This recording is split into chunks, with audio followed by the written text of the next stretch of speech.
Bismillahirrahmanirrahim. Assalamualaikum warahmatullahi wabarakatuh.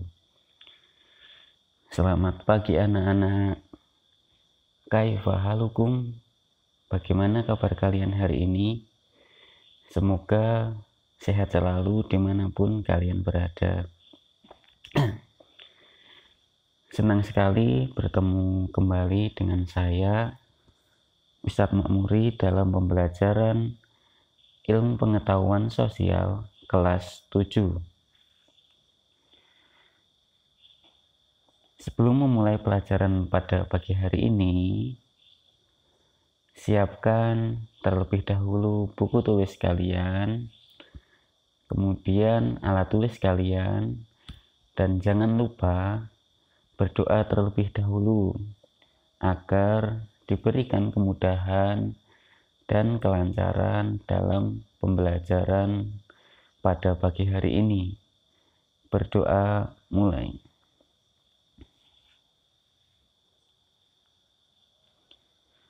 Berdoa selesai. Santriwan dan santriwati kelas 7 SMP IT Bina Insani, pada kesempatan pagi hari ini kita akan mempelajari bab 2, yaitu tentang interaksi sosial dan lembaga sosial. Sebagai seorang pelajar,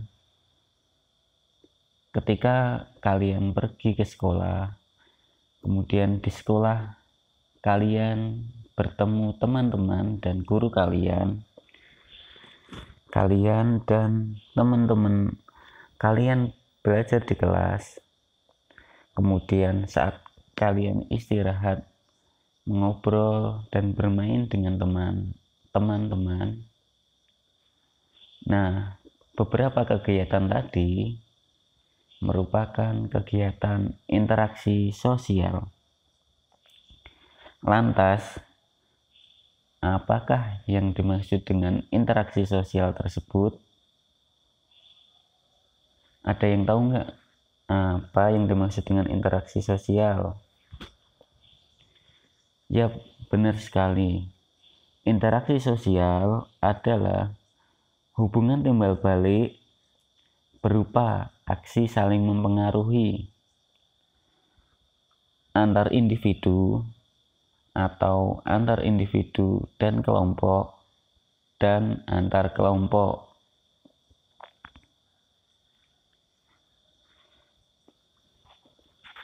Interaksi sosial merupakan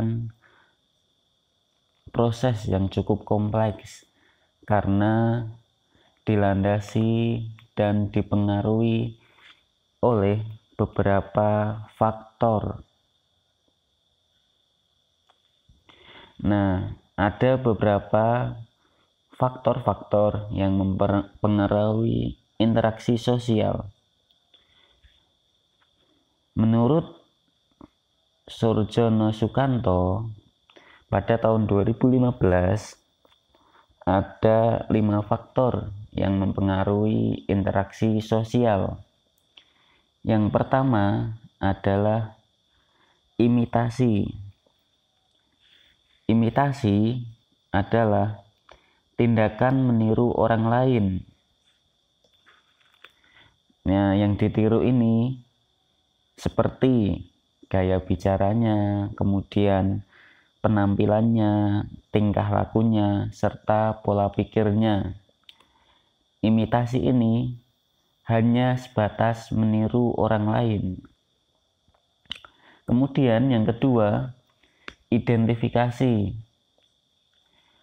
Identifikasi merupakan keinginan seseorang untuk menjadi seperti orang lain, atau cara mudahnya meniru secara keseluruhan.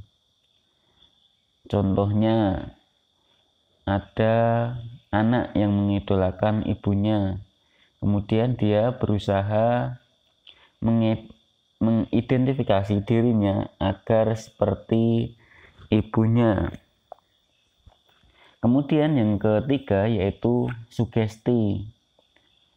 Sugesti berlangsung ketika seseorang memberikan pandangan atau pernyataan sikapnya dan diterima oleh orang lain. Pihak yang memberikan sugesti umumnya yaitu orang yang berwibawa dan dihormati. Kemudian selanjutnya yaitu simpati. Simpati merupakan kondisi kepedulian seseorang kepada orang lain. Ketika kita bersimpati, seolah-olah seseorang tersebut menempatkan dirinya dalam keadaan orang lain dan merasakan apa yang dialaminya, kemudian apa yang dipikirkan dan apa yang dirasakan. Jadi simpati ini seperti itu. Kemudian empati. Empati merupakan simpati yang mendalam terhadap orang lain yang dapat mempengaruhi kondisi fisik dan jiwa seseorang. Dengan kata lain, empati ini seakan-akan kita memposisikan diri kita pada orang lain. Selanjutnya, syarat-syarat terjadinya interaksi sosial. Menurut Surjono Sukanto pada tahun 2015 berpendapat bahwasannya interaksi sosial tidak mungkin terjadi tanpa adanya dua syarat. Syarat tersebut yaitu kontak sosial dan komunikasi. Lantas, apa sih yang dimaksud dengan kontak sosial? Kontak sosial adalah hubungan antara satu orang atau lebih dengan orang lain melalui komunikasi dengan maksud dan tujuan masing-masing dalam kehidupan masyarakat.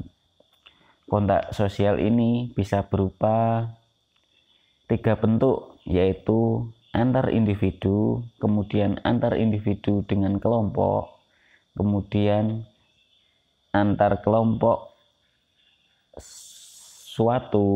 sesuatu dan kelompok yang lain. Kemudian yang kedua adalah komunikasi. Syarat yang kedua adalah komunikasi. Komunikasi adalah penyampaian pesan dari satu pihak ke pihak yang lain.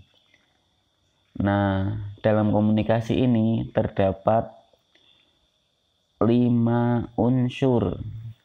Unsur yang pertama yaitu komunikator, yang kedua yaitu komunikan, yang ketiga pesan, yang keempat media, dan yang kelima efek.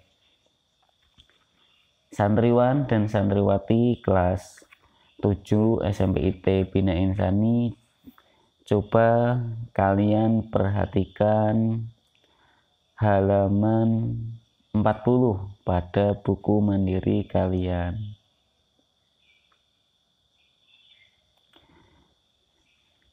Setelah mempelajari syarat-syarat interaksi sosial, selanjutnya kita akan mempelajari tentang bentuk-bentuk interaksi sosial.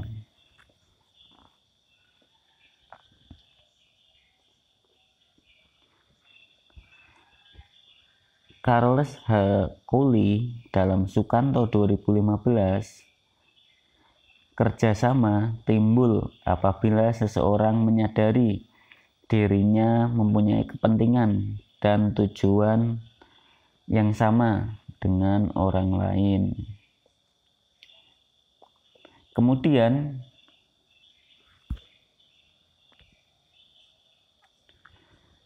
interaksi sosial berlangsung dalam 2 jenis proses, yaitu proses asosiatif dan disosiatif. Asosiatif ini yaitu penyatuan dan disosiatif adalah pemisahan. Jadi secara umum bentuk-bentuk interaksi sosial itu terbagi menjadi dua, yaitu asosiatif dan disosiatif. Dan asosiatif dibagi menjadi dua bentuk lagi, yaitu kerjasama dan akomodasi.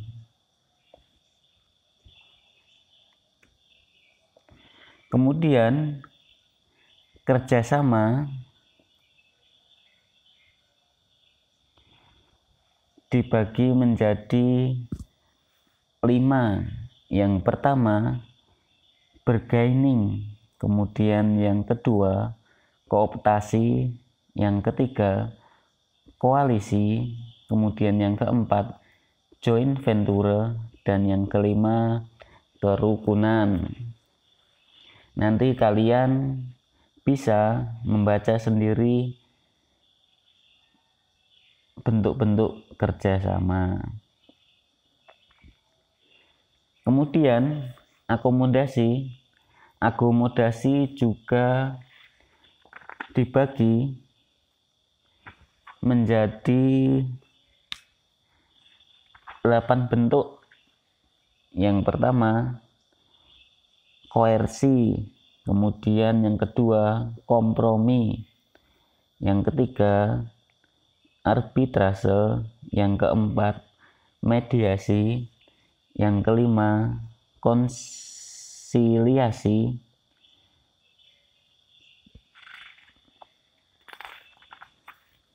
kemudian toleransi, kemudian stalemate, dan adjudikasi.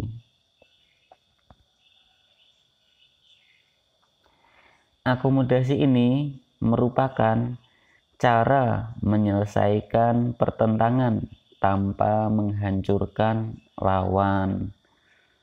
Nah, yang dimaksud dengan akomodasi seperti itu. Kemudian selanjutnya yaitu asimilasi. Asimilasi merupakan cara-cara mengurangi perbedaan antar individu atau antar kelompok guna mencapai satu kesepakatan berdasarkan kepentingan dan tujuan bersama. Dalam asimilasi ini terjadi proses identifikasi diri dengan kepentingan dan tujuan kelompok. Kemudian ada faktor-faktor yang mempermudah terjadinya proses asimilasi, yaitu toleransi, kemudian kesepakatan yang seimbang, yang ketiga menghargai orang asing dan kebudayaannya, yang keempat persamaan unsur kebudayaan, yang kelima perkawinan campuran, dan yang keenam adanya musuh bersama dari luar. Selain itu, ada beberapa faktor yang menghalangi proses asimilasi. Yang pertama, kurangnya pengetahuan mengenai kebudayaan yang dihadapi. Kemudian, suatu golongan terisolasi dalam masyarakat. Selanjutnya yaitu perasaan takut terhadap kekuatan kebudayaan yang lain.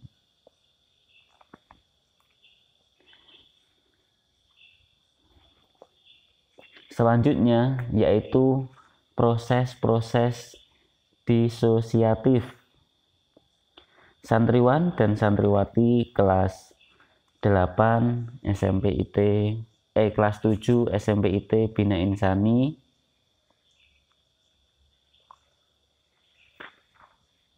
selanjutnya kita akan mempelajari tentang proses-proses disosiatif, yaitu proses-proses pemisahan. Proses disosiatif atau oposisi dapat dibedakan menjadi 3 bentuk. Yang pertama, persaingan, kemudian yang kedua, kontravensi, dan yang ketiga, pertentangan atau konflik. Nah, kita akan membahas satu persatu. Yang pertama yaitu persaingan. Persaingan adalah perjuangan berbagai pihak untuk mencapai tujuan tertentu, yaitu misalnya nih,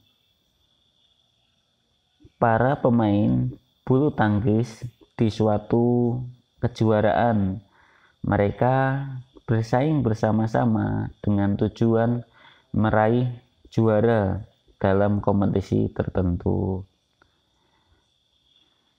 Kemudian persaingan ini dibagi menjadi 2, yaitu yang bersifat pribadi dan non-pribadi.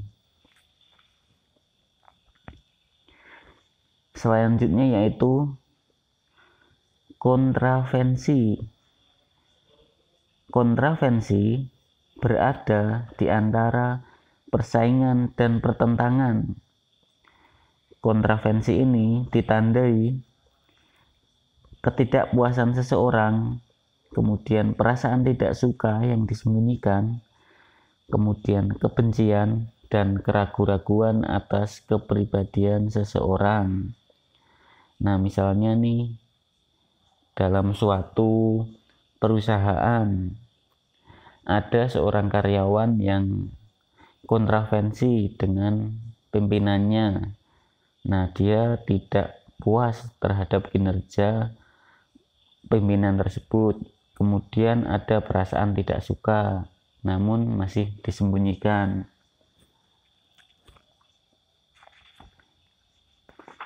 Kemudian kontravensi ini dibagi menjadi 5 bentuk, yaitu yang pertama umum, kemudian sederhana, kemudian rahasia, dan taktis. Dan ada juga intensif. Santriwan dan santriwati kelas 7 SMP IT Bina Insani, selanjutnya kita akan membahas tentang pertentangan atau konflik.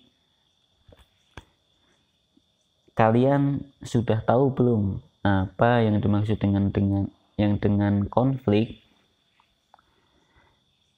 Konflik merupakan usaha individu atau kelompok sosial untuk memenuhi tujuan dengan cara menantang pihak lawan melalui ancaman atau kekerasan. Konflik dapat terjadi antara lain akibat perbedaan antar individu, kemudian perbedaan pendapat, kebudayaan, kepentingan, dan perubahan sosial. Perbedaan-perbedaan ini akan memuncak menjadi pertentangan ketika keinginan-keinginan tidak dipenuhi. Akibat tiap individu atau kelompok berusaha menghancurkan lawannya dengan ancaman atau kekerasan. Misalnya nih, ada beberapa perusahaan yang menginginkan tujuan yang sama. Kemudian apabila keinginan-keinginannya tidak terpenuhi, mereka akan saling menghancurkan antar perusahaan satu dengan perusahaan yang lain.